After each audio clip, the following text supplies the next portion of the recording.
I'm the person who has seen this show before. I'm a person who's never watched an anime. HiroBabble, we are HiroBabble. HiroBabble, we are HiroBabble. Hey, hello and welcome back to the HiroBabble podcast. I'm Michael. And I'm Spencer. And today we have got episode 3 of Neon Genesis Evangelion, The Silent Phone. But first, some housekeeping things from Spencer. So guys, since the last time we recorded, we are available on a bunch more services.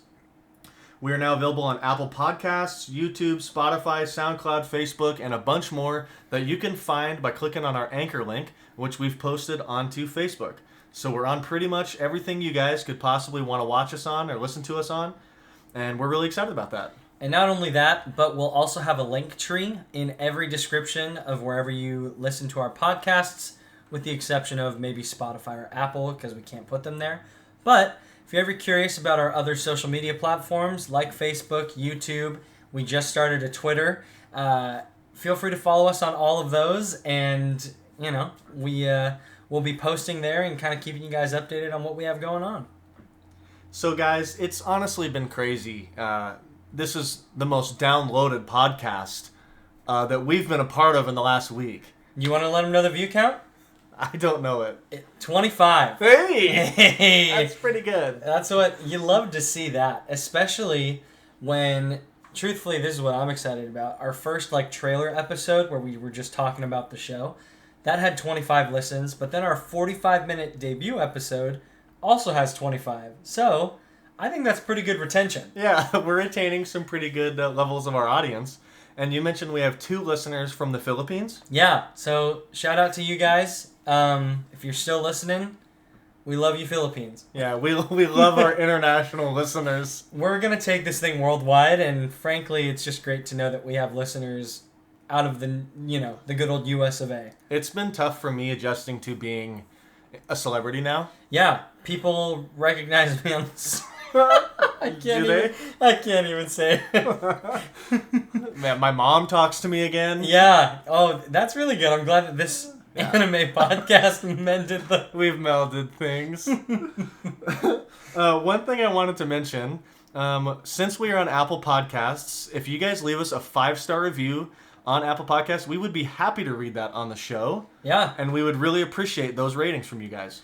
Yeah, I mean, and also another thing too, if you maybe aren't feeling 5 stars about this podcast, we read everything. And truthfully, we're always looking for ways to improve, things that we can maybe add, tweak, change. We're pretty happy with the podcast, but at the end of the day, we are more than willing to hear any feedback of things we could do better. Because at the end of the day, we really want to make sure that this is as consistently entertaining and just good as we can make it. Absolutely. And if you guys want to reach out to us with any questions, suggestions, anything that you guys have, reach out to us at HiroBabble@gmail.com. Or don't want to write an email because it's not 1989. Did they even have email then? They probably didn't. Anyways, bad joke. But we also have Twitter, Facebook, YouTube, all with readily open comment sections to hear your thoughts, comments, questions, concerns. So feel free to reach out to us at any of the links posted below, and we look forward to it. Honestly, engaging with you guys is kind of, I think, something we're both really excited about going forward. So, starting us out here, last episode we had some troubles mixing up the names. What? I know. Ritsuno? Mitsuko? Come on. Shinjo? So, let's play a name game. Fernie. Okay. You tell me who the main character of this show is. My heart is telling me Misato, Okay. but my brain is telling me Shinji. Shinji, yes. Yeah, that is right. Shinji Ikari, okay. My brain says Shinju every time. Nice. So that's one I need to work on. Kind of like a Senzu beam from Dragon Ball. Don't get that reference. But yes. Similar enough. Okay. Spencer, who is the blue car driving firecracker of a captain? of a captain. Yeah, well, she's a captain. Oh, okay. That narrows it down to the women in the show. I'm going to go with Masato. There it is. And just like that, guys, we have rectified any fallacies or incorrect name pronunciations you will ever hear from us. Don't add us. Yeah, truthfully. And if you do, we'll just say the right name at you. Yeah, prepared to be fired back upon. That's all we really can do. But yeah, we thank you for bearing through that, roller coaster of mispronunciation and name combinations. I think they were pretty solid. So, Fernie, as you know, this show is where me, the obvious expert, talks with you, an obvious noob, about anime. Yeah, absolutely. So, I want to hear what your impressions were of this episode. Well, having wink wink never seen this before, truthfully, I think this episode 3, is a solid, really, like, if you were to say just a classic Neon Genesis Evangelion episode, I think this would fit that very well. It's got Shinji being sad. It's got an angel. It has Shinji yelling. And then it also has school. Yeah, I thought that was really cool about this episode. The first couple episodes seem like one arc. It sets up the general show. This episode, once again, kind of throws a bunch of stuff at you. New characters, new settings. Yeah. It starts to flesh out the world that it built before. So I got a lot of questions answered from this episode and a lot of new questions. So yeah, I'm excited to get into it with you. Cool. Well, I mean, I guess just right off the bat then, what were your kind of initial thoughts? Like the beginning of the episode, I think really is kind of a good benchmark for where Shinji's at. Yeah, the beginning of this episode shows that Shinji is obviously thrilled about working with this EVA program. He's loving it. He's killing it, both literally and figuratively. And he just looks like he's having a ball of a time. He does.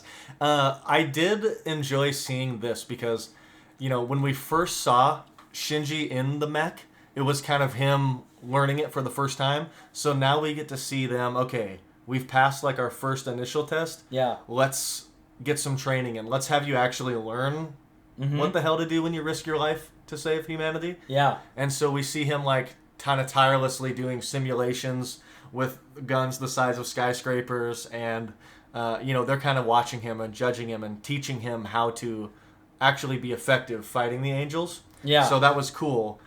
What it shows though is he's just like dog tired of doing this and doesn't really want to be in the mech. Yeah.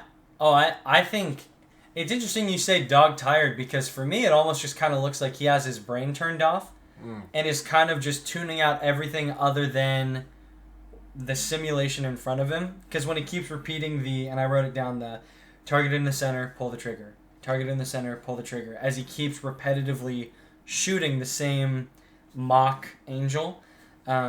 At least for me, I kind of felt as though that framing shows that there's a level of detachment, I think, and that's how he is kind of able to be in the mech. Because in the past 2 times, episode 1, he goes in it, he's kind of freaking out, he sees the angel, gets knocked out, but then, cut to the end of episode 2, he has that whole PTSD flashback of what actually happened.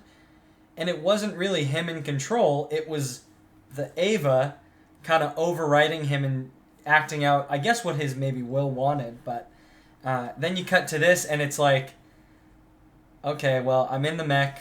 I don't want to be in the mech, so I'm just going to do everything they tell me, but I'm going to just do that and then be done with it. Yeah, what's interesting also is that they've rebuilt the mech. When we last saw the mech, it took pretty massive damage. So they obviously have a good team to rebuild these. Yeah. And like you hinted on too, it's clear that Shinji and the mech have a deeper than DNA syncing relationship. There's something there that makes those two a really potent combination. Yeah. And the thing that I'll say too is it's, I don't know, as the episode progressed, you kind of, I think, get a better idea that this isn't happenstance. Because in the same way they alluded to it, and not to get ahead of myself for episode 4 or anything, but there is just this idea that not just anyone can pilot these things, and the way that it reacted to Shinji in episode 1 when he blocked the scaffolding that fell to protect Rei. Yeah.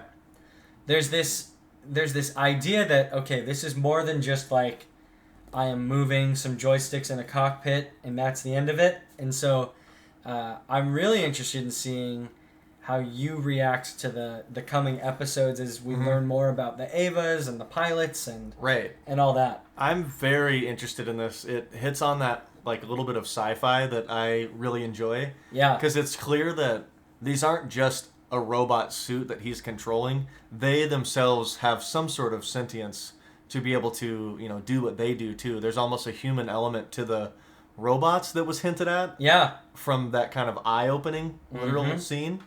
And so I am really excited to explore that. Yeah. Going back there to that training simulation, I mean, when he just keeps repeating the target in the center, pull the trigger, Ritsuko makes a comment about how 3 weeks had passed since episode 2's events. 3 weeks had taken place. Shinji's Eva unit is repaired. He's doing training.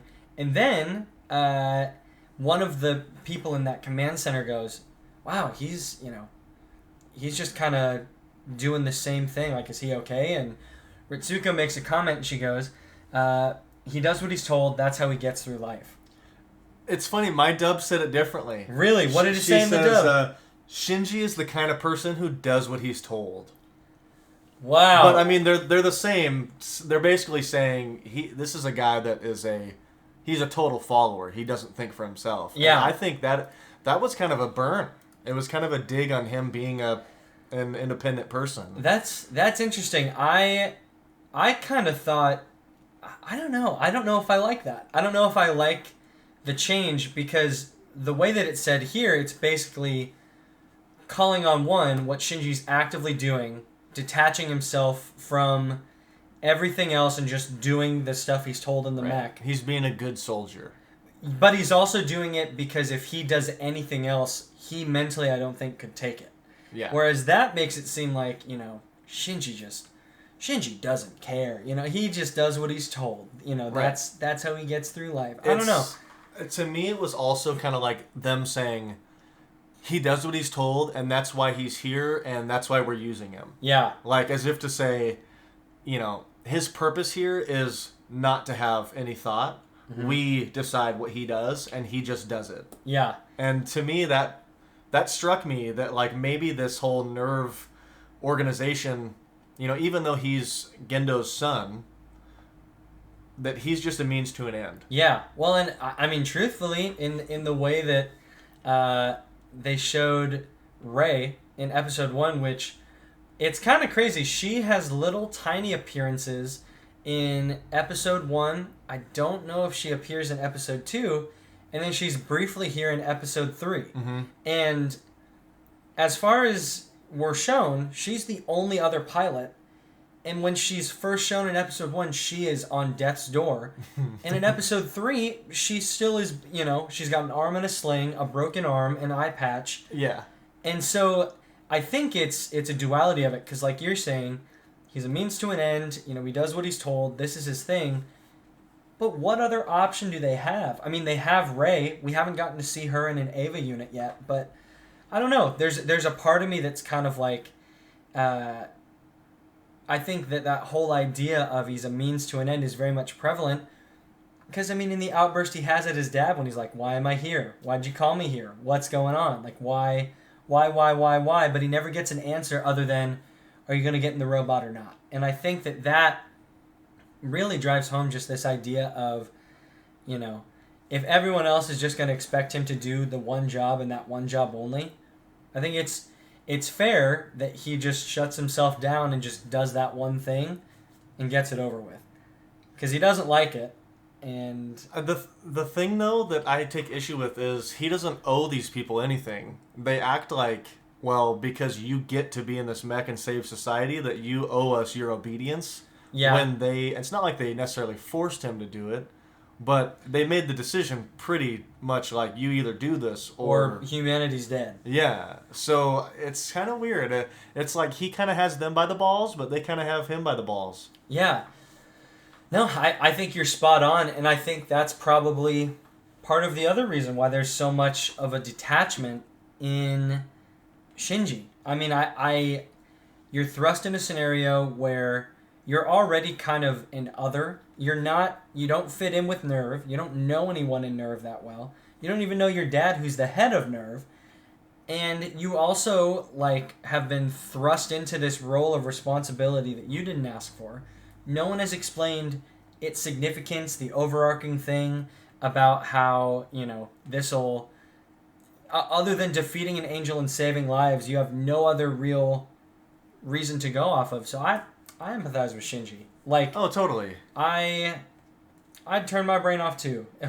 Yeah. Because, I mean, if you don't, that's a lot to take on, especially when you're 14. Yeah, and I mean, I get the sense that they have him training in that simulator easily 12, 14 hours a day, every day for the last 3 weeks. Well, because it also shows that he's at school. Oh, I guess that's true. So I guess I have to wonder if it's just school, that, rinse, repeat. Yeah. And I can imagine that alone is just a lot. Yeah. Not even considering everything else. That's really interesting that your dub was different. I mean, you told me that it was different, but I need to keep in mind some different quotes that I have, because I wrote down a couple others, and I'm curious if yours was different as well.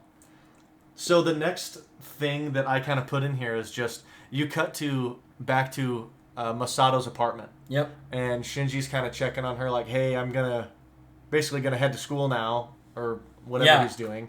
And she is, getting some Z's, because she was apparently worked like a late shift or something. Yeah. But the room is like windows, the blinds are totally open. It's super bright in her room, and she's made like a blanket tent that is keeping it dark. I'm like, just shut the lights off. Yeah. But she's like, oh, okay, yeah, you could do that. I'm just gonna keep sleeping, and you do your thing. Yeah. Well, and it is really interesting seeing their relationship, because I think in this episode and in episode 4, you see a real shift, I think, in their trajectory relationship-wise. But in this episode specifically, I think Ritsuko mentions the hedgehog dilemma. Yeah. Which, when a hedgehog yearns to be close with other hedgehogs, but as they get closer, their spikes hurt one another. Yeah. And putting that framing on Shinji, there's... I think that ties into just this theme of... and I guess just using this as a segue into the school scene, the first introduction we have to Shinji's classmates is they're all talking about the big fight that happened, recently. They're talking about damage to the city. They're talking about how a lot of their classmates have evacuated because that last one was really bad. But you also have the individual by the name of, I think it's like Suzuhara. Toji Suzuhara, where he mentions that his sister got hurt in the debris. Yeah. And then he starts talking all of this, talking shit. Talking shit about Shinji, and, I mean, Shinji doesn't know it because he's listening to his one cassette tape on loop again. On repeat, yeah. But it's kind of one of those things where, I think Shinji keeps to himself as a whole, just because now that he has won, the ability to actually hurt people, which he heard in the convenience store from episode 2, when they were talking about, oh my goodness, it leveled an entire block and stuff like that. Right. To know now that he has kind of this power at his fingertips and already feeling kind of outcast, I think he wants to just keep it as tunnel visioned as possible. Yes. In hopes to, 1, not hurt anybody else, but 2, do his part. Well, I mean, he can't really blame himself for hurting anybody in that first battle, because he had received zero training, and he had no choice but to do the best he could in that moment. Totally. You know, it's different if you have like this. I mean, because the public perceives them as like this highly trained, sophisticated, you know what you're doing, you know, mechs. Mm-hmm. So there's no excuse for hurting my sister. Yeah. But like in reality, it's this kid that was just grabbed off the street that doesn't want to be in it, and everything that happened was coincidental. Yeah. Well, and I totally agree with you that he shouldn't feel bad, but I think it's inherently tough because it's tough to not think about that. Well, yeah. I mean, he's already he's already dealing with a lot of mental stress, a lot going through his mind. So I think he's easily affected by his classmates talking like that. Yeah. There's a really interesting scene as he's walking to school where, of course, Masato wants to sleep, and she immediately gets a phone call from Ritsuko. I caught myself. You better watch yourself, buddy. And they have this really good conversation to this, just jazzy music. And they're kind of talking about, like, he doesn't really have any friends. Like, nobody calls him on his phone, and she's like, oh, you got him a phone? Oh, that's like, right, yeah. Yeah, I got him a phone, and, like, but nobody calls him, and, they're kind of they kind of notice that he's having a hard time. And she's like, yeah, well, nobody reaches out to him except me. Nobody talks to him, And so then when he gets to school and you start seeing his classmates sort of also already having a negative opinion towards, well, at least Toji, having a negative opinion towards whoever was in the mech. Yeah, and I guess on the one hand, Shinji doesn't know it yet, but I mean, when he gets punched in the face, he learns pretty quickly. But at first I forgot that he had the headphones in because I was like, Jesus, they are leaning into this kid. Yeah. And then I realized, oh, he didn't hear it yet. But there were also some key points too, and I think it was by one of the classmates. Kensuke Ida, the guy that's really obsessed with the video camera. He has the camera, but he loves talking about this war. Yeah. And that was something I really honed in on because, one, it brings up the question, what does the public know? What have they been told? What is their understanding of this looming threat? Because essentially, Kensuke says, oh yeah, they said there were no fatalities. Or like, and he was like, but then again, you look at the explosion, there had to have been like 20 or 30, and at least some fatalities. Yeah. And so it begs the question of, there have to be people that are way more in the know that are just regular, like, passerbys, like Kensuke, that kind of have an idea of what's going on, but they don't know exactly it. But then you have people that are like, yeah, it's just the war, get in the shelter, like... Yeah. That is what it is. That's what we always do. Yeah. And so it is interesting because then, like you said, you raised a really good point. That in turn, I think, shifts their focus of what NERV is and what, the Eva pilots are like and what their responsibilities are. And another mention of that is when they talk about Gendo, Shinji's dad, and they're like, yeah, he's going to save the world. That's his thing. Right. And it's just so interesting because we as the viewer, we know both sides. We're hearing this side of what the public thinks, but we know a lot more about what has been happening. So it's just a very interesting contrast. Yeah, we probably don't know everything yet, but we do know some of the inner workings at NERV and what's happening that they don't. Yeah, that's what's kind of cool about... what did you say his name was? The video camera journalist? Kensuke. Yeah, Kensuke. So... he's very much like interested in the pop culture of the mechs fighting the angels and what's going on, and so he kind of gets like the People's Magazine version of what's happening. Right, like he gets the tabloid headlines and works with those. And I guess I have a lot of questions about the school and thoughts on his buddies. So I get the impression that the school, like that we are still in the NERV area, and this is like a school for kids whose parents work for NERV, because they all seem to like know about that or something like that. I'm confused whether Shinji goes to school back up on the normal... I think it's back up. Okay. Because, not to get too far into the later part of the episode, but that's how Kensuke and Toji get up to where the Evas are fighting. or when Shinji's fighting that angel. Mm-hmm. That's how they get up there, because one of their shelters is above ground, connected to the school. But the other part of that too is, we actually get to see Tokyo 3 go underground. I know. Which was a direct callback to what you were curious about in episode 1. Yeah, because when they go down, you see what looks like a city but coming out of the ground. Roof. Yeah. And now it became clear that, well, that is the same city. It's like its evacuation protocols. It lowers important, building. And that's a great concept. Well, and it's cool too, because seeing everything like be motorized, and when that kind of kicked into play was just very cool. I'm jumping ahead of kind of the crucial part of the school part. But, so jumping off of his 3 classmates, the class representative, who I think her name was Hikari. Yeah, I put teacher's pet. Yeah, there it is. Yeah, she's like, come on guys, we gotta focus on school. Did you forget to collect the homework? Yeah, she's the Summer from School of Rock. Yeah. But, so after we're introduced to those 3, it then cuts to an actual class with Shinji, those 3, and the teacher, and this is when kind of the big bombshell gets out that he is the Eva pilot. Yes. So there's a couple things happening in that scene. Yeah. There's the teacher giving us, the viewer, what has happened in this world to get to this point. Yep. But that's like sidetracked to, that's like background noise for this, instant message conversation that he's having with these hot chicks in the back of the class.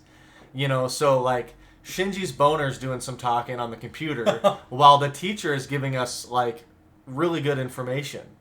And so the teacher mentions this kind of plot of this meteor that essentially hit like the South Pole or something, and I might not have all the details right, and that caused like a bunch of different weather effects on the planet that wiped out like half of the species and human life, and that over the that happened in like 99 or something, I'm guessing.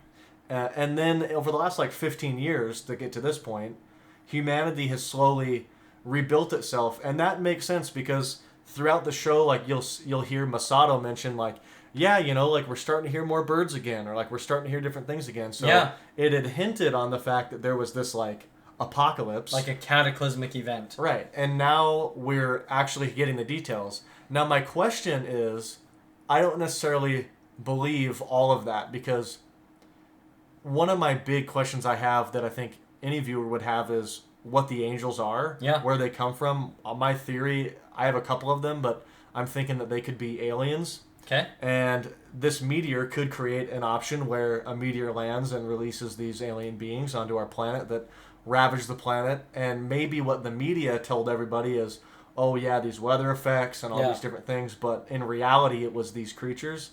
So I'm curious if there's some media bias or some different things that are spinning what the teacher's putting from the textbook, or what might be there. So I have a lot of things going on in my head that the plot is even thicker than it was before for me, as far as my theories of trying to figure out what the hell's happening in Tokyo 3.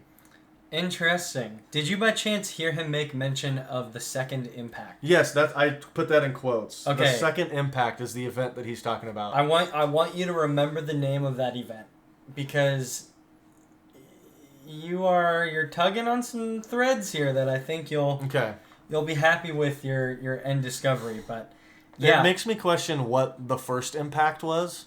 Mm-hmm. They could be referencing like dinosaurs, or they could be referencing that that history is repeating itself here, and they've already dealt with this before, and so this show once again it's when I mention it's fleshing out some of the world, it's really doing that. This episode is like a lot of information. Yeah, and it's information where they don't stop everything and give you this huge exposition dump. It's kind of, like you said, put into the background, but they still make note of you to like I take notice. I rewound it and watched it a few times to get the story. So you have all these classmates talking to Shinji, kind of at the beginning of this classroom scene, and then you've got the other Eva pilot that's all beat up and is like basically in a full body cast in the back of the class. Yeah. And it's just kind of like, well, she's old news. And it made me wonder if they if they even know that she is that. I mean, I feel like it could be they might just think that she was injured in a previous battle. Yeah. But, she might be looking at Shinji like, dude, you're taking a bunch of credit here for this when, in reality, I didn't, and I get no glory, and I've been getting my ass kicked for years. It's been 18 years. Yeah. So I felt really bad for her, sitting in the back watching Shinji get a bunch of attention, and here she's been beat to a pulp and hasn't healed in 3 weeks, and You're not wrong. Well, and it's, not all of that attention is good attention, because as soon as that scene ends, Toji, Suzuhara, walks up and decks the shit out of Shinji. I know. Yeah, it cuts right from everybody oh my in gosh, love with what's him. it like? Yeah, how big is your robot gun? arm? Yeah. So, yeah. He's like, it's classified. I can't. Yeah, I actually don't know. And then it cuts right to him on the ground with a bloody nose. Yeah, and then he makes that comment where he's like, I didn't even want to pilot it in the first place. I know, and then that's really sad. And that leads to Toji kind of like looking at him and going, what? But then punches him again. Yeah, he gave him a sympathy punch. Yeah. And it's one of those things where I think for maybe at least him, and I think Kensuke heard it too, but gives that idea of like kind of a new perspective on how they view Eva pilots. Yeah. But then it starts raining. Rei shows up in her full body cast and is like, there's an emergency. I'll go report in first. Mm-hmm. And then Shinji's like, oh, she's like, my whole body's broken, but my legs are fine, so I'll run there. Don't worry about me. And then Shinji's like, oh shit, here we go again. Yeah, I know. He's like, I just got my ass beat. Why I gotta go get my ass beat again? Yeah, and okay, few notable things too about the new Angel appearance. New Angel. One looks completely different. It looks like a spaceship. Yeah. When it's coming in. With giant tentacles. Like the Covenant. Yeah, honestly. Well, and they make a comment where they're like, another angel already? Yeah, they said it had been like 15 years. Yes, so since the second impact. Yeah. Well, but that tracked with me. But it sounds like, maybe I'm interpreting it wrong, but that angel that Shinji fought was the first one in 15, the second one in 15 years. Yes. And then this new one, 3 weeks. Yes. So my question is, the girl that is completely beaten up. Yeah. That must have been in some sort of simulation that she got her ass kicked. Or maybe it was the first angel. Huh. I think I know, but if I dive too deep into it, I'll probably spoil things. That was one of the things that I wrote down here was... and can you remind me her name? I did write it down. Ray? Yeah, Ray. Okay. Yeah. She's the injured Eva Zero pilot. The full body cast walking around. Won't heal in a month. Yeah. I want to see her a month before. Yeah. We only get to see it briefly when it's torn to hell, but her Eva design is really cool. Yeah. The Eva 1 that Shinji pilots is very angular in its design, but Eva 0 is kind of rounded, and you can tell it's like the first model. In episode 1, we don't see it here, but that's just a little personal note I had is, it'll be cool if we get to see that. Yeah. I'm saying this all like because I'm really just trying to lead Spencer not down how this is gonna go. Yeah, no, good. I appreciate that. So yeah, this other angel is on a beeline to the city, and the sirens start going off. Yep. You mentioned it earlier, but the city starts lowering. You just watch all of these motorized mechanisms like swirl in, pull entire skyscrapers down. Yeah. And then it cuts to Shinji again, and it's that same triumphant music from episode 1. And to me, that has to be like the soundtrack of Shinji about to get his shit kicked in. I know. Because that song plays, I'm not expecting anything good is going to come of it. Yeah. And nothing really does this time around. No. All that training quickly shows how effective it was. There's a really funny scene where... Well, actually not funny. Where everybody's in these geo shelters. Yeah. And for me, like, we talked about world building, but it's cool to see not just the cool mech battle like you would see in like a Gundam or something like that. Yeah.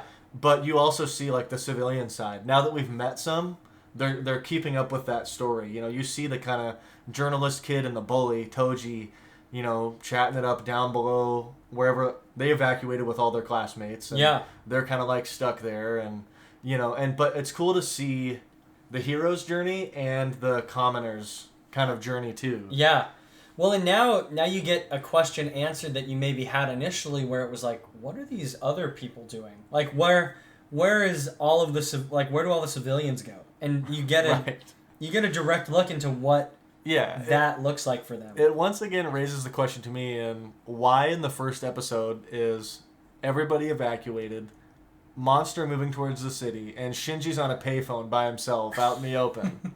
Because, like, obviously this is old news for these people. They do this all the time.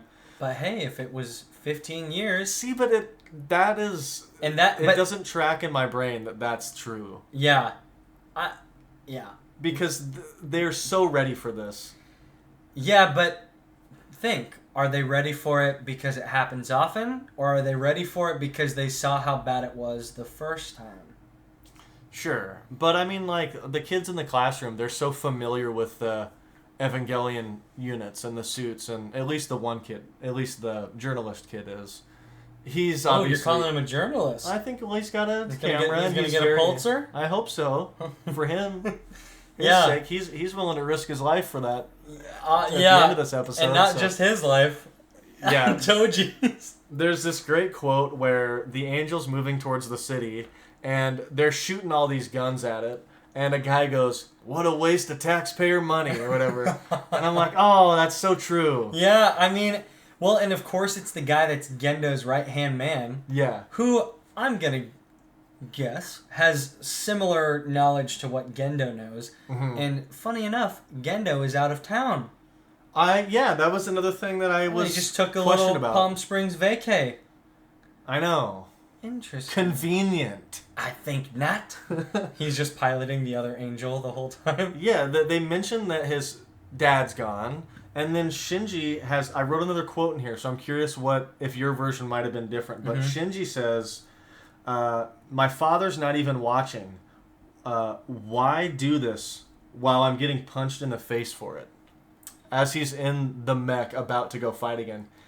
Oh, shoot. I didn't write that quote down. Maybe I... It really stood out to me because it just makes perfect sense. It's like, God, I've got to go play hero, but I don't even want to, and I'm going to get ridiculed for doing it. Yep. And, like, the only thing that was maybe keeping me going last time is, like, kind of reconnecting with my dad. But now he's gone. Yeah.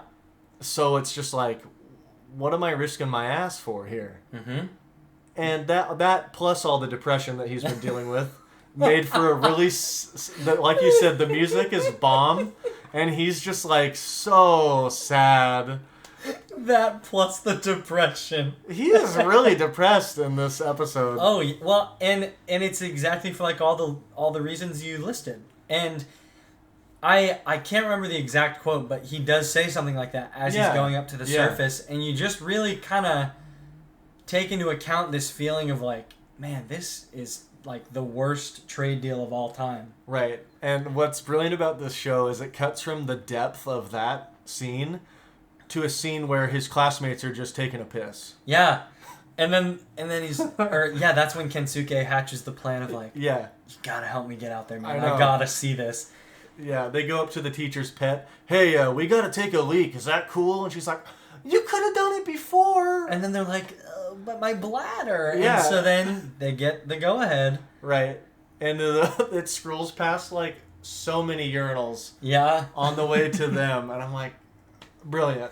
Absolutely. Well, okay, so then we get to the actual big fight. Yes. The big dance, the soiree, the tussle, if you will. Yes. And yeah, like you said, Shinji's training amounted to basically nothing. Well, yeah. So he does the training. He does. And creates a massive smoke screen of debris that leads to his gun getting cut in half. Yeah, and a building. Well, because in the training they were like, remember, you have to aim down, lower the AT field, fire. Right. And then, but like he said in that quote, target in the center, pull the trigger. And just kind of shows that since he kind of shut himself down during that training, there was an obvious miscommunication in there. He got up to the top and said, okay, aim at the buildings and fire. And it was immediate, just debris. Yeah. Well, and so then okay, so Shinji pops the corner, does a great tactical turn, you know? Yeah. He shows up out of the elevator and he goes, Bravo 6, going dark. Flips around, creates the thing, and then the angel's like, oh, I'm about to mess this boy up. He's like, oh, you didn't realize that I've got laser arms. Yeah, and so then his gun gets cut in half, but it was cool. The whole process of seeing the Eva shoot out of the ground and the gun, like when his gun gets cut in half, and Misato goes, I've got another gun, grab it. Yeah. And it shoots up out of that elevator. Yeah, there's just an entire building-sized room that's dedicated to this. To gun. And his classmates on the hill are like, oh, look at him go! And then pretty soon, he gets knocked back onto the hill. Yeah. And then he sees him between his fingers, and it's like, oh no. He could have been like, payback's a bitch. And just pop him like little, the little tiny bubble wrap sheets. 2 little pops. Yeah, exactly. But, so, yeah, he lands. They have got to be the luckiest dudes ever. They fall right between the fingers. And then Misato breaks rank a little bit. She goes against the orders of Ritsuko. Saves the kids. So Kensuke and Toji jump in. And then they get to witness Shinji have a full breakdown. Yeah, but Shinji full-on meltdown. Yeah. I want to hear your impression of Shinji here. So, to me, I took it as it's a culmination of a few things. The first thing being, he knows he has one objective, and that's to kill the angels. Mm-hmm.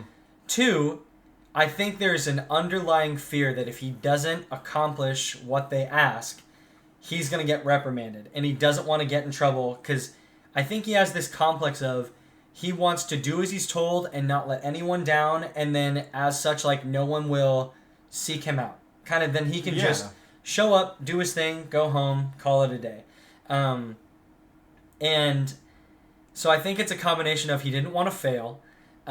He wanted to kill the angel because he has that responsibility now. Up until this point, he had been coasting on shutting himself down to get the job done. But then he just kind of fully awakens and pulls out a knife and just rushes this thing. I think part of it, too, is, well, now he's got his buddies here, and he kind of wants to prove a point and show out. Like, I think there was a little bit of, I need to show them that I'm a badass and that I'm not the guy they thought I was.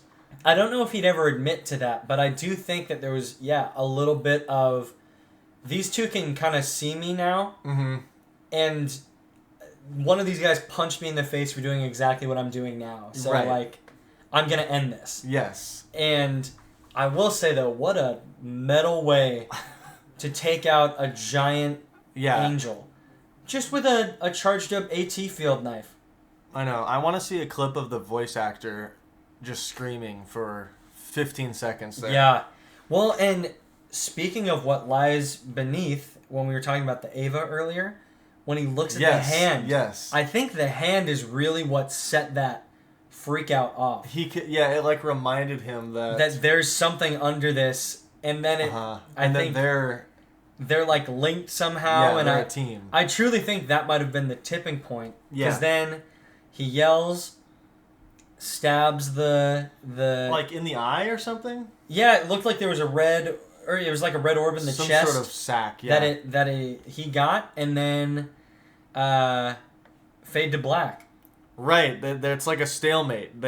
He stabs it, and it's sort of dying, but he can only take so much of the energy that's being thrown through him, and also his suit's about to shut down because he got cut from the wire. Yeah, but then he kills it. Yeah, it dies like at the last possible second it could. Yeah, and then after that it was like to be continued. Yeah, it was epic. onto the next. And it follows suit, I think, of episode 2 in that same vein of except this time we got to see Shinji kill it. We weren't given a whole episode of wondering what happened. Right. And we got to see him end it. So Yeah. I think as a whole, solid episode. Right. Both in world building and I don't know, just kind of seeing more of the dichotomy of Shinji and how he interacts with the world. There was a really nice vignette in this too where, like, if you remember the beginning of the episode where Masato and Ritsuko are kind of talking on the phone about Shinji not really having any friends. Yeah. And, like, yeah, he has a phone, but nobody calls him. And the episode ends with Toji, the guy that was the bully, Yep. giving him a call. Yeah. And so I just thought that was a nice little full circle thing where when this whole thing started, Shinji's training and he's kind of depressed and he doesn't really know what he wants to do. And getting beat up at school. Yeah. And then it ends with him kind of having some buddies. Yeah. He's gone against Nerve a little bit. He's fractured that relationship slightly. But he's maybe gained some allies that are going to be good for his mental health. And that sets up perfectly episode 4. So, exactly. Yeah, I gotta know. What do you rate? You gave episode 1 a 9. You gave episode 2 a 9. Correct? Yes. So, I think so. So where does 3 sit on your scale? I am going to give 3 9.5 out of 10 max. Really? Okay. Yes. And the reason why is I think that the world building, there were so many things that this episode did where my brain went, oh yeah, like that totally connects. And we learn a little bit about the second impact and we get so much information. It was kind of an info dump. Yeah. But done in a way where there was a lot of cool visuals too. Yeah. And I just really thought it was perfect. The music was super good. It was just, I thoroughly enjoyed this episode. Really excited to see what comes after this. Yeah. Oh, absolutely. So I think I'm going to dip my score a little bit. I think I'm going to give it 8.5. Okay. And That's still a really good rating. Yeah, I say that for a few reasons. Episode 1 and 2, great back-to-back episodes. Episode 3 gives you a good exposition-filled bit. They kind of give you a little bit more background. You get introduced to a lot of new characters, and you get to see a lot more of Shinji. And that's not to say I'm lowering it because it was bad, but I think that this is kind of an episode where there's a lot going on. And I think I'd be remiss to say there isn't a whole lot of room to let things breathe. Because if you look at the structure, it's simulation, talking to Masato, school, beat up at school, Angel coming in, fighting or saving, Toji and Kensuke, killing the Angel, wrapping up the end. Yeah. It's a lot. And, a lot of important things happen. And I don't, it's tough. I'm basically trying to justify why I'm lowering the score, but I think I'm more so just doing that because I don't think every episode can be a 9, but 8.5 is still good. Yeah. Because I think there are episodes that give you a lot of expository information that just drag on for eons and are really just not fun to watch, but you need to watch it. Whereas this one, it was enjoyable to watch. There were things that kept me hooked. Yeah. But it really was just kind of a jump from set piece to set piece, yes. Which isn't bad, but I think my ratings will shift as we go throughout this series. Right. And once again, I have nothing to go off on this show but the first 2 episodes, and I felt like the first couple episodes, they each had their really high points. This episode kind of gave us our cake, and we got to eat it too, where we got all the exposition and stuff that we wanted and needed, plus we got to see a fight from start to finish. Totally. So to me, it was just amazing, and the score was really good. Yeah. The new characters are really fun. Yeah, the new character additions are great, and it really does a lot to flesh out, I think, more than just Nerve, Shinji, Masato, the kind of mainstay people you see in episodes 1 and 2. Yeah. And does a good kind of foundation laying for the episodes to come. Right. One question I have from this, kind of the main question that didn't get answered, obviously there's more to do with the Angels that I still need so much more information on. But also Gendo, why he was gone. What was he doing that would keep him away from the city conveniently when this when this attack 3 weeks from the last one happens. You would think after the last attack, there's no time to go anywhere. You've got to be preparing and repairing and, Yeah. And now your son's there, and so like you'd think your investment would be quadrupled into this idea. So I'm really curious if they'll answer that. What was so important that he had to get pulled away? Exactly. Really makes you think. But I think that wraps it up for us on episode 3. I think so. Thanks so much for tuning in. And a question for the viewers, what was your takeaway from this episode? Was it the exposition? Was it Shinji's relationship with the classmates? Was it the classmates in general? What was your key focal point that you took away from it? We'd love to hear in the comments down below. If there's anything we missed that you maybe want to hear our thoughts on, shoot us an email at HiroBabble@gmail.com. But until then, we'll catch you guys at episode 4. Peace!